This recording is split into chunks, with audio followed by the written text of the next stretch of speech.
Alabamos al Señor, mis amados hermanos, porque podemos reunirnos una vez más en derredor de la bendita palabra de Dios. La Escritura dice en Hebreos, ella misma testifica de sí que es viva y eficaz, y es más cortante que toda espada de dos filos, y penetra hasta partir el alma y el espíritu, las coyunturas y los tuétanos, y discierne los pensamientos y las intenciones del corazón. Con esto en mente, vamos a dar inicio a nuestra enseñanza de este día, y el tema para hoy es adoramos en unidad. ¿Cuántos lo pueden repetir conmigo? Adoramos en unidad. Este es un tema más de la serie Reflejo Unidad Divina, apreciando su gloria. Reflejo Unidad Divina, apreciando su gloria. Y hoy diremos, adoramos en unidad. Les invito a que hagamos nuestra confesión bíblica diciendo, mi Biblia es la palabra de Dios. Revela a Jesucristo mi Salvador, quien nació, murió y resucitó para salvarme del pecado y condenación. Me enseña de la fe, santidad y amor para predicar su gracia y perdón, desde mi familia y congregación hacia la nación y toda la creación. Y el pueblo de Dios dice, somos casa, somos familia, somos iglesia, busca a Dios y reflejamos unidad divina. Muy bien, vamos a ir al Antiguo Testamento ahora, mis hermanos, en el segundo libro de las Crónicas, segundo de Crónicas, capítulo 5, versículos 12 al 14. Ya saben que la señal de que lo encontró es que usted se pone de pie, pero si se le dificulta por alguna razón, no tenga pena. Vamos a leer estos 3 versículos de la palabra. Segundo de Crónicas 5, del 12 al 14. Si todos lo tienen, leemos esta palabra que dice, y los levitas cantores, todos los de Asaf, los de Emán y los de Jedutún, juntamente con sus hijos y sus hermanos, vestidos de lino fino, estaban con címbalos y salterios y arpas al oriente del altar, y con ellos 120 sacerdotes que tocaban trompetas. Cuando sonaban pues las trompetas y cantaban todos a una para alabar y dar gracias a Jehová, y a medida que alzaban la voz con trompetas y címbalos y otros instrumentos de música, y alababan a Jehová diciendo, porque Él es bueno, porque su misericordia es para siempre. Entonces la casa se llenó de una nube, la casa de Jehová. Y no podían los sacerdotes estar allí para ministrar por causa de la nube, porque la gloria de Jehová había llenado la casa de Dios. Amén. Tomen su lugar, amados hermanos. Muchas personas, entre ellas quienes evitan congregarse, porque sabemos nosotros, gracias a Dios, nosotros somos de los que nos gusta congregarnos en la iglesia con los demás hermanos, pero hay muchos que lamentablemente evitan eso. Yo creo que por eso el Señor en su sabiduría dejó aquel texto que dice, no dejando de congregarnos, como algunos tienen por costumbre.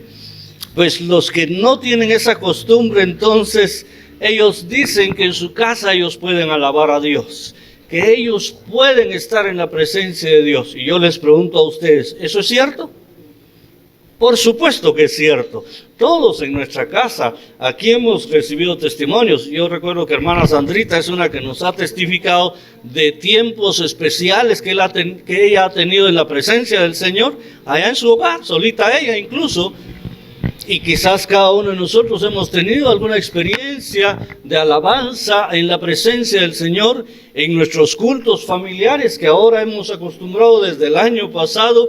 Creo que el Señor por alguna razón está permitiendo esta pandemia, mis hermanos, y entonces podemos hacerlo en casa. pero por algo también el Señor dejó la iglesia. Por algo Él dejó el hecho de que nos congregáramos, porque entonces aquí en la presencia de Dios nosotros podemos ver, mis hermanos, que en la reunión de los santos se derrama el Señor con vida eterna.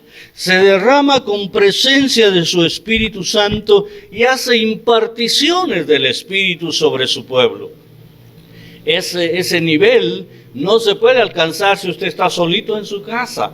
Tiene que estar en congregación para que esto funcione de manera congregacional. Dentro de esos elementos, por ejemplo, la adoración es importante en la comunidad. Y es el tema que ocupa nuestro texto base. Y ustedes se dan cuenta que normalmente nuestros cultos, antes de la pandemia incluso, y ahora con la pandemia, nuestros cultos siempre comienzan con un tiempo de alabanza y adoración. Siempre son los ministros de alabanza los que abren esa brecha, camino hacia el altar, al lugar santísimo del Señor para toda la congregación. Es muy importante, mis hermanos, la alabanza. Y en este texto tenemos un ejemplo maravilloso que además nos deja enseñanzas asombrosas, y por ello podemos señalar que para reflejar unidad divina, apreciando su gloria, nosotros debemos adorar en unidad. Y quiero dejar bien claro este aspecto. No estoy diciendo que usted no pueda adorar al Señor o alabarlo allá en su casa solito. Ojalá lo hagamos, mis hermanos. Que no vengamos solo a hacerlo aquí. Pero es importante que nos congreguemos y lo alabemos en conjunto, en comunidad, en congregación. Entonces decía que en este pasaje que ya todos pudimos leer y entender, encontramos algunos aspectos relevantes. En primer lugar, la adoración conjunta es necesaria. En el versículo 12 nos hace una descripción la Escritura de quiénes eran los cantores, los levitas, los de Asaf, los de Emán, los de Jedutún, también sus hijos y sus hermanos, y también sacerdotes estaban en el tiempo de alabanza del Señor. Nos muestra este verso una conjunción de las personas que se disponen a adorar, toda una diversidad de personas en diferentes posiciones de la congregación que adoraban unánimes al Señor. Dicho sea de paso, esta es una ocasión especial en que el rey Salomón mandó a traer el arca del pacto, que estaba hasta entonces en la ciudad de Sión, la ciudad de David. Ahí estaba, David era su padre, y ahí estaba el arca del pacto. Ahora Salomón reinaba sobre Israel, pero él estaba en Jerusalén. Y entonces él manda a traer el arca del pacto hacia Jerusalén para ponerla en el templo que Dios le había permitido a él levantar para el Señor. Esta es una historia maravillosa, hermanos. Recuerdan ustedes que el que quería hacer casa para Dios era David. Pero el Señor le dijo: no, joven, usted ha sido un buen guerrero y lamentablemente ha derramado mucha sangre, por eso usted no puede hacer la casa. Vamos a dejar que la haga su hijito, Salomón, cuando él esté al frente de la nación. Y así efectivamente sucedió. Entonces este es el acto del traslado del arca del pacto de allá de la ciudad de David a la ciudad de Jerusalén. Pero miren ustedes los detalles para que esto contribuya a nuestro tema de hoy. Miren estos detalles tan importantes. En primer lugar, la unidad de los cantores. Estaban los de Asaf, estaban los de Emán, estaban los de Jedutún, con sus hijos y sus hermanos. ¿Y sabe qué me puse a pensar yo cuando estaba leyendo esto y meditando en ello? Haciendo digamos, una aplicación a nuestra iglesia. Yo decía, estaban los de Mano Álvaro, estaban los de hermana Sandrita, estaban los de hermano Omarcito. Y en el caso del hermano Álvaro se cumple literalmente que estaba con su hijita, aquí cantando. En el caso de hermana Sandrita podemos decir, o estaba con hermana Jamie o estaba con hermano Marco Tulio, su esposo. Y así, y Omarcito, pues como todavía no tiene esposa, no le podemos decir, menos hijos. Pero ahí están, como que fueran 3 grupos. Ahora, no estaban cantando por separado. Ellos estaban adorando aquí al Señor de manera armónica, de manera maravillosa. Había una concurrencia en la diversidad del pueblo de Dios. Cada uno de ellos seguramente tenía dones especiales, tenía habilidades especiales. Si lo hacían en lo particular, lo hacían bien. Pero al hacerlo en conjunto, hermanos, eso suena maravilloso. Ustedes se han dado cuenta que hay canciones incluso en el mundo secular. Y yo diría, me atrevo a pensar que la iglesia de alguna manera ha copiado eso del mundo secular. Canciones emblemáticas que se unen un montón de cantantes y la cantan entre todos juntos. Ya el cantante que la grabó se le oye bien, ya a uno le gusta la canción, pero cuando la oye de todos dice, ¡wow! Ahora díganme ustedes un ejemplo de esas canciones que os digo. A ver.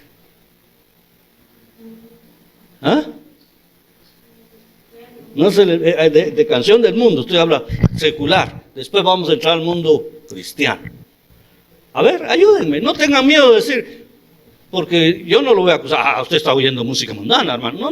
No, solo es un ejemplo. A ver, hay una canción en inglés que se llama Somos el Mundo. ¿Quién canta originalmente esa canción? ¿O quién la grabó originalmente? ¿Ustedes saben?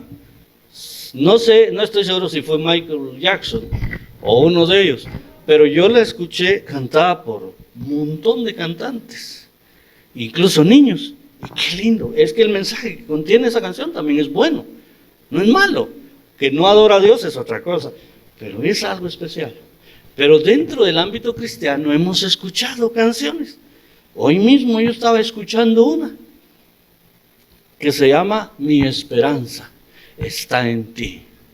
El que la grabó originalmente, ayúdeme hijo, es Tommy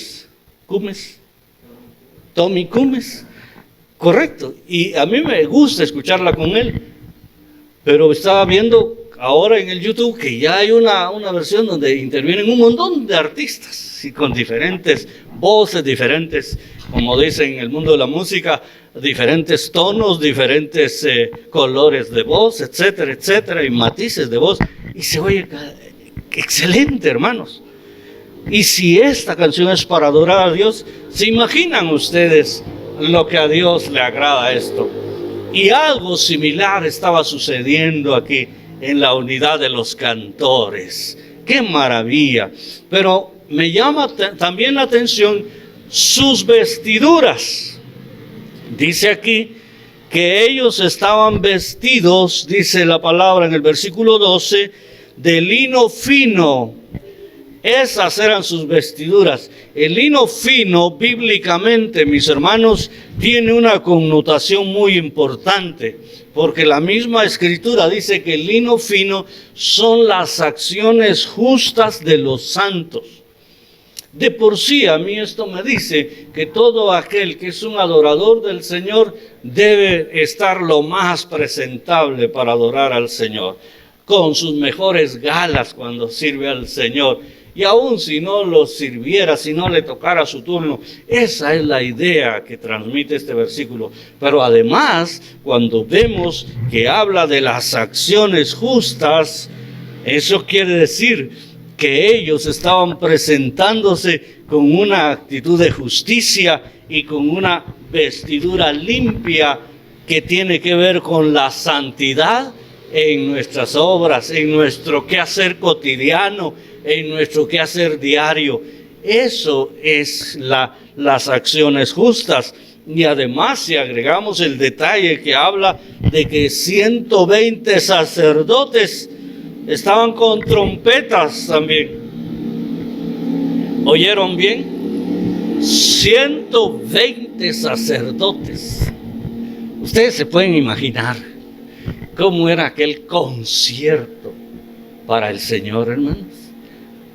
Hemos escuchado grupos musicales cristianos. Aquí alguna vez invitamos nosotros a unos hermanos de una iglesia vecina, y aquí recuerdo que se pusieron las trompetistas, porque eran mujeres, incluida la pastora, no sé si la pastora o no, pero la cuestión es que había mujeres tocando trompetas, y eran como 3 las que estaban tocando, y se oía bien lindo.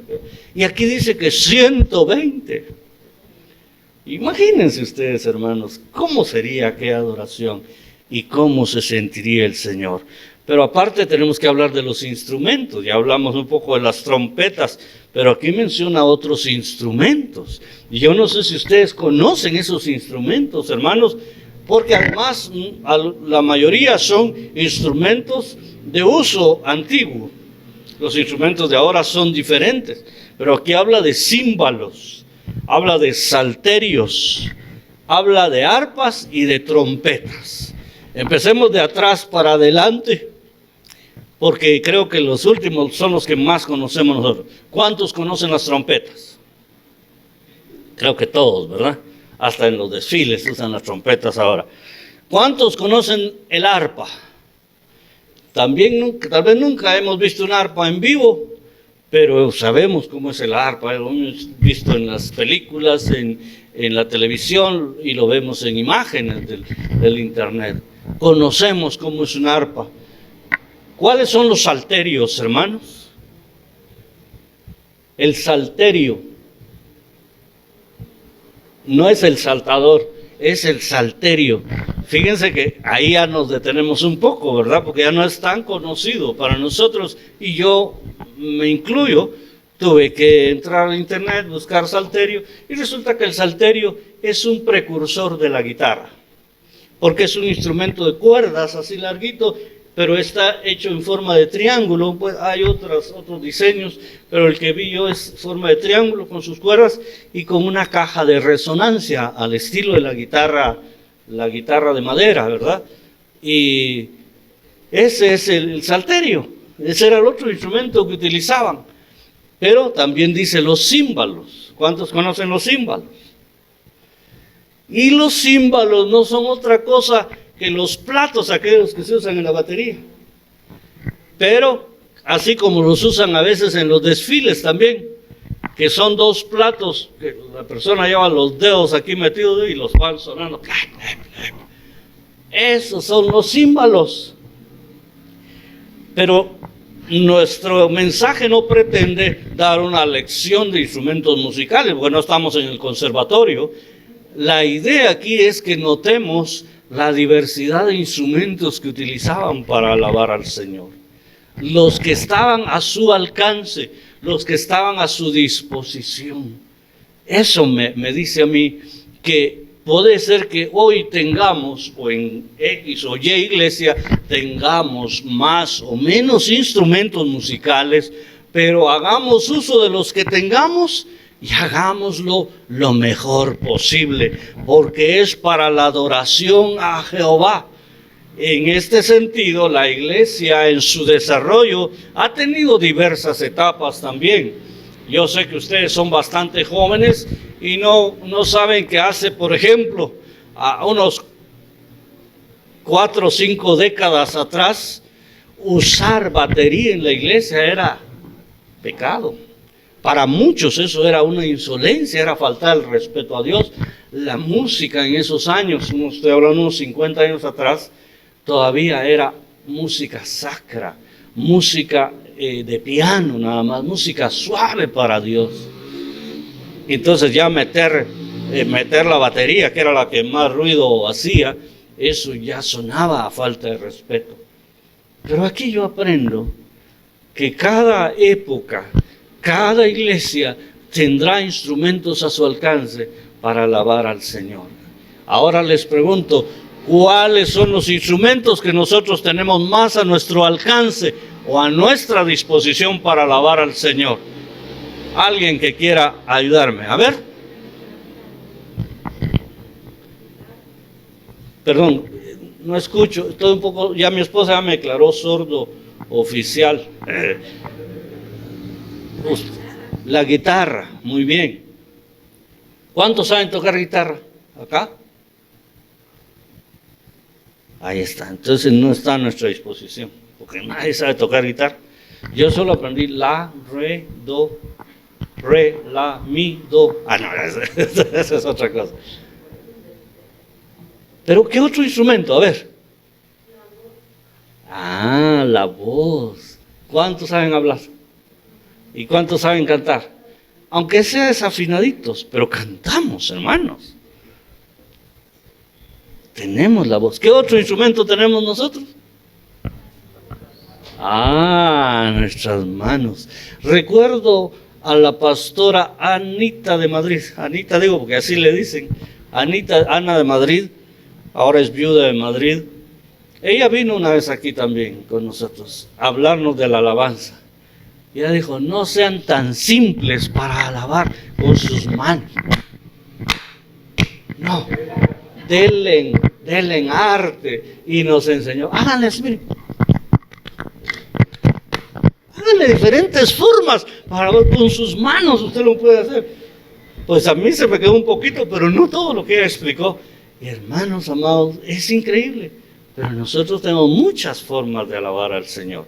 Así que, amados hermanos, creo que nosotros debemos de tener esto en cuenta. La adoración conjunta supone la participación de diversas personas, una actitud de santidad y diversos instrumentos que estén a nuestro alcance.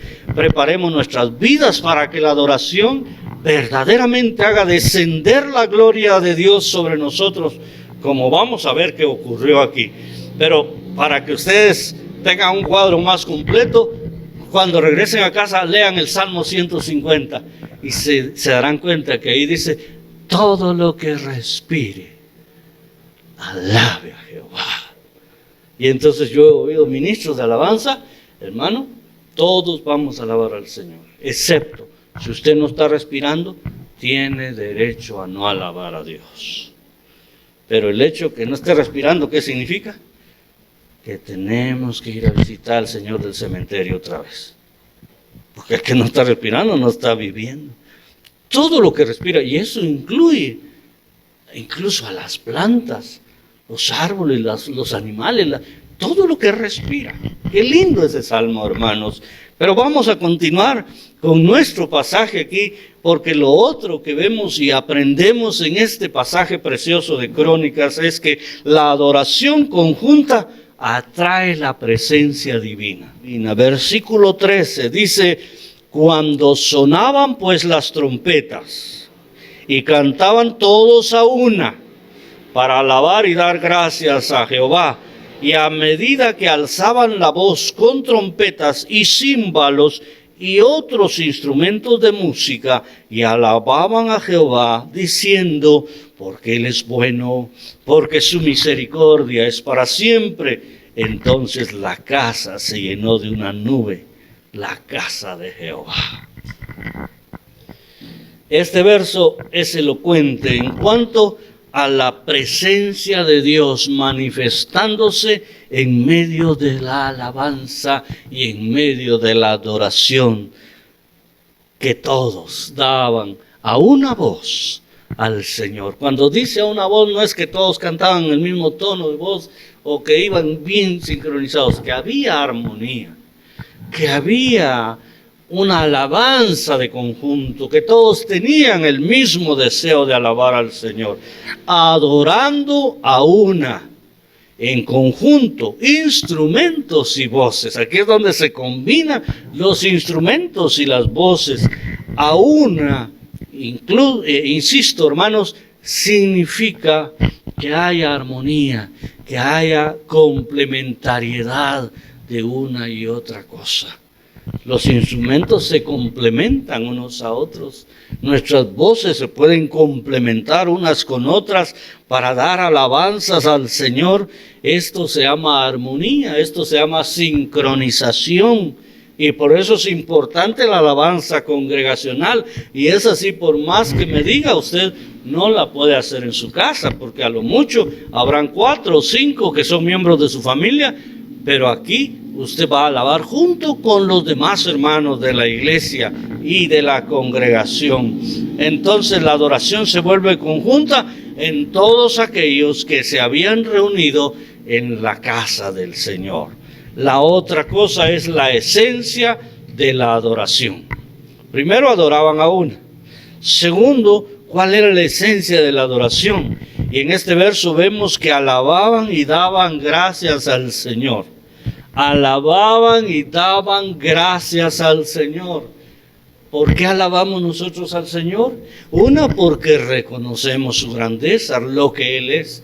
Pero dos, por lo que Él hace. Y ahí es donde entran las acciones de gracias. Ahí es donde nosotros le agradecemos al Señor. Y miren lo que ellos decían aquí, con una frase que se repite algunas otras veces en la Biblia y especialmente en los escritos de los Salmos. Esta frase, porque Él es bueno, porque su misericordia es para siempre. Aquí hay dos situaciones. Él es bueno, está hablando de su esencia, la bondad. Quiere decir que Él refuerza nuestra vida siempre. La alabanza es decir lo bueno que es el Señor, pero también lo bueno que Él hace por nosotros. Por eso la otra parte dice, porque su misericordia es para siempre. Recordemos, mis amados hermanos, que la misericordia es el amor en acción. Es el amor en acción. Porque a veces nosotros hablamos mucho del amor, pero poco vemos el amor en acción. Entonces aquí este amor, esta alabanza iba acompañada de gratitud a Dios. Esas muestras de agradecimiento por todo lo que Él realiza, sea bueno o incluso algo que pareciera negativo para nosotros. Porque nosotros, insisto, sabemos que todo lo que acontezca en nuestra vida, si amamos a Dios, todo nos va a ayudar a bien.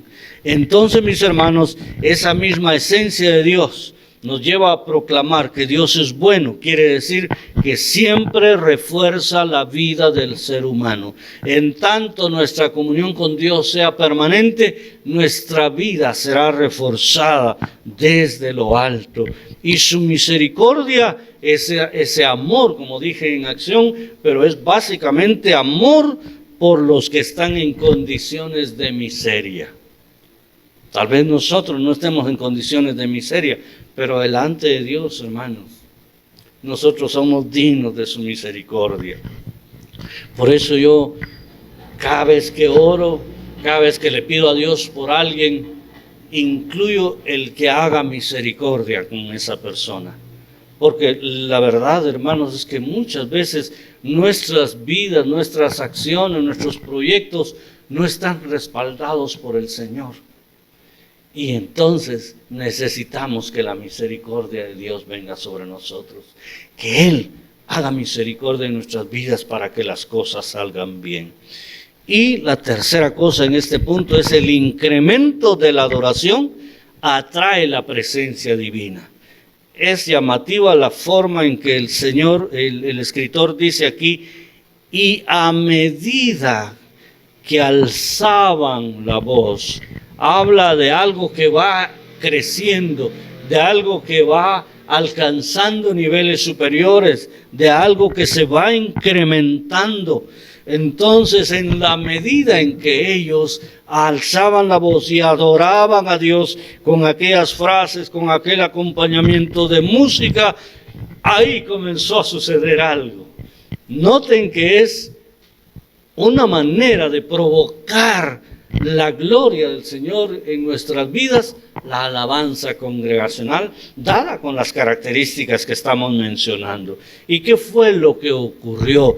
¿Qué fue lo que sucedió? ¿Qué fue ese algo? Bueno, el punto tercero y el versículo 14 nos lo van a revelar a nosotros. La gloria de Dios que desciende impide incluso que el hombre ministre a otros. Leamos el verso 14. Y no podían los sacerdotes estar allí para ministrar por causa de la nube, porque la gloria de Jehová había llenado la casa de Dios. El cuadro de este versículo es impresionante, hermanos. Los sacerdotes eran las personas consagradas para rendir sacrificios espirituales delante de Dios. Eran las personas que estaban para interceder por el pueblo ante la presencia de Dios. Eran los ministros, eran los siervos de Dios escogidos. Ellos que normalmente estaban en la presencia de Dios, en este punto, cuando la gloria de Dios comienza a descender, en este relato bíblico, dice la Escritura que no podían estar ante la gloria de Dios, que estaba llenando a través de una nube toda la casa de Dios. Esa nube era la gloria divina. Esa nube era la presencia gloriosa del Señor, ante la cual el ser humano nada puede hacer. Pues Dios mismo es el que ministra a quienes están ahí. Y esto, hermanos, es importante que lo notemos. Porque yo como pastor, a mí me gusta ir a ministrar a las personas cuando están adorando y cuando están en un momento en que veo yo que Dios está obrando en sus vidas. Pero hay ocasiones en que me he detenido, porque yo digo, la gloria de Dios está descendiendo sobre esta persona. Y vengo yo y me meto ahí. ¿Qué tengo yo que hacer ahí? Si es Dios mismo quien lo está ministrando, es Dios mismo quien está derramando su presencia sobre ella. Yo lo que voy a hacer es entorpecer eso. Y entonces muchas veces mejor me limito y me quedo desde mi lugar, dándole gracias a Dios y pidiendo que Él cumpla su propósito para con aquella persona. Porque debo decir, mis hermanos amados, que cuando Dios derrama su gloria sobre nosotros, no es para que nos llenemos de envanecimiento, de vanagloria o de orgullo. No, cuando Dios derrama su gloria sobre su pueblo, es para prepararnos mejor, para que nuestras vidas alcancen niveles superiores en esta existencia y en el ámbito también de la alabanza y la adoración a nuestro Señor. Así que, mis amados hermanos, esto que ocurrió aquí fue algo asombroso, algo maravilloso, y que debería repetirse continuamente, pero no porque nosotros digamos, yo quiero que ocurra esto. No, es porque Dios en su misericordia lo hace.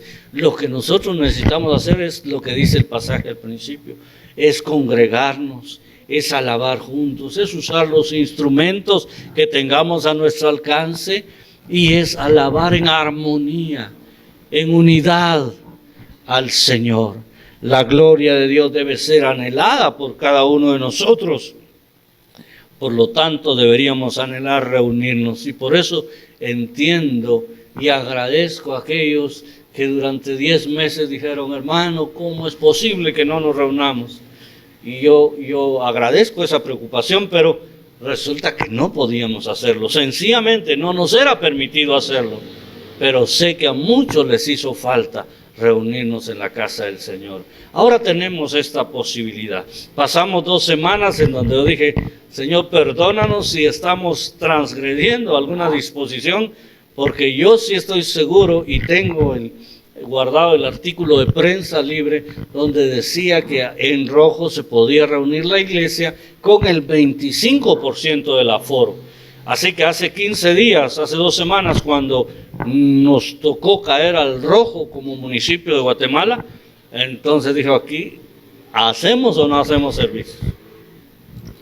Y basado en esa noticia más bien, porque estuve buscando en la página del Ministerio de Salud y no encontré nunca ningún acuerdo ni nada que avalara esa noticia. Pero ahora resulta que ayer, consultando el semáforo otra vez epidemiológico, resulta que nosotros ya estamos en anaranjado nuevamente.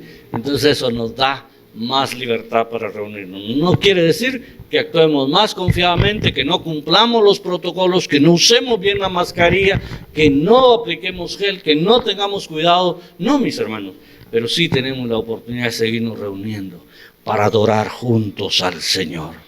Adorar al Señor con todo lo que tenemos, con las manos, no mencionamos los pies, la voz, si tenemos panderos, flautas, todos los instrumentos que nosotros podamos usar adorando y dando gracias a Dios, porque de esa manera contamos muchas veces sus maravillas. Hay cantos que son para alabar directamente a Dios y hay otros que son para testificar de lo que Dios hace. Aquel que, por ejemplo, dice, grandes son tus maravillas. Ese es un canto de testimonio. Pero hay otros que son para exaltar la persona de nuestro Dios. Por eso, mis amados hermanos, quiero bendecirles, felicitarles por estar aquí y doy gracias al Señor por el ministerio de alabanza, hermanos, porque han sido un ministerio como todos los demás, pero de una manera en su área han sido muy importantes para nosotros. El hecho de que ellos estén al frente siempre dirigiéndonos en alabanza, hermanos, eso nos ayuda mucho. Es que no es lo mismo que yo me ponga a dirigir unos cantos aquí. Vamos a cantar, estoy seguro, pero tal vez me voy a poner a dirigirles Somos Soldaditos, o vamos a cantar porque hay que cantar, o el pastor dice cantemos este coro. Pero un ministro de alabanza, ya me di yo bien cuenta, 29 años, casi 30 de estar en el ministerio, ya me di cuenta que un ministro de alabanza no lo hace como lo hace cualquier otra persona. Hay algo especial, hay algo diferente. Por eso bendigo las vidas de este ministerio y oro para que Dios les dé salud, que Dios les dé fortaleza y que Dios les dé ánimo siempre estar en el fragor de la batalla. Hermanos, ustedes son como los médicos en la primera línea de fuego, adorando al Señor y conduciendo a la iglesia para adorar al Señor. Vamos a orar. Les invito a que cerremos nuestros ojos un momento. Y yo quiero que usted ore al Señor. Si gustan, pónganse de pie de una vez y díganle, Señor, aquí estamos en tu presencia. Aquí estamos delante de ti, mi Padre bueno. Aquí estamos agradecidos por tu misericordia, agradecidos por tu bondad y por tu amor. Y queremos, Señor, acercarnos al trono de tu gracia. Y queremos entrar en tu altar. Y queremos entrar al lugar santísimo, Señor, para que tu mano poderosa se extienda sobre nosotros. Oh Dios bendito, alabamos tu poderoso nombre. Te agradecemos que nos permites la salud para estar esta mañana en tu casa. Gracias, Dios eterno. Gracias, Padre bueno. Gracias, Señor, porque tú nos has amado. Con amor eterno te he amado. Por tanto, te prolongué mi misericordia. Así es.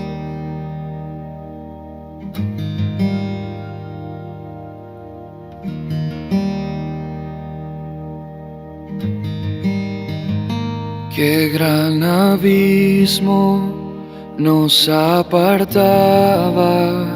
cuán grande monte nos separó. En mi angustia miré al cielo, clamé a ti en mi oscuridad.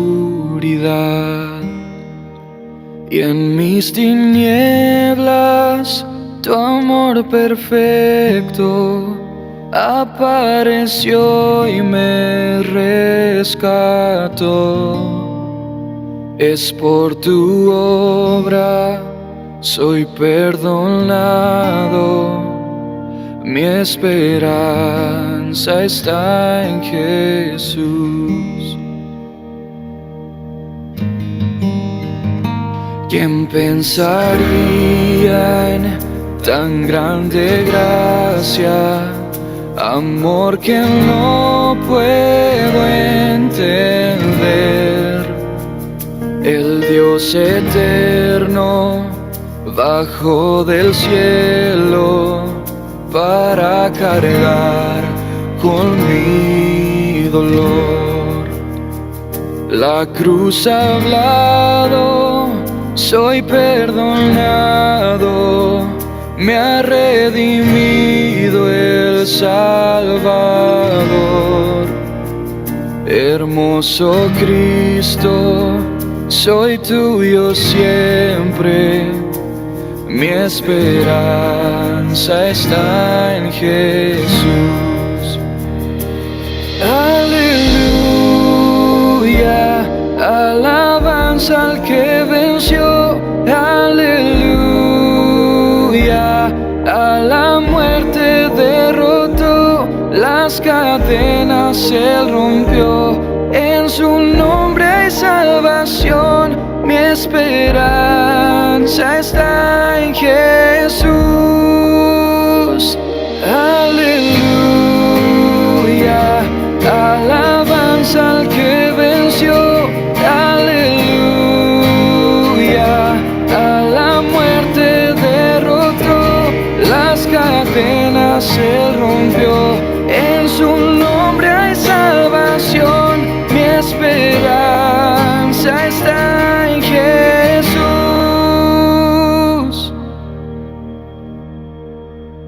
Por la mañana del tercer día, su cuerpo inerte volvió a vivir. El león rugiente rompió el silencio y de la tumba se levantó. Por la mañana del tercer día, su cuerpo inerte volvió a vivir. El león rugiente rompió el silencio y de la tumba se levantó. La victoria es tuya, Dios.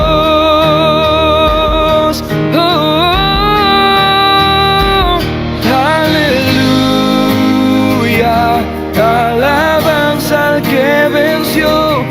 Aleluya, a la muerte derrotó, las cadenas él rompió, y en su nombre hay salvación, mi esperanza está en Jesús. Aleluya, alabanza al que venció. Aleluya, a la muerte derrotó, las cadenas él rompió, y en su nombre hay salvación, mi esperanza está en Jesús, mi esperanza.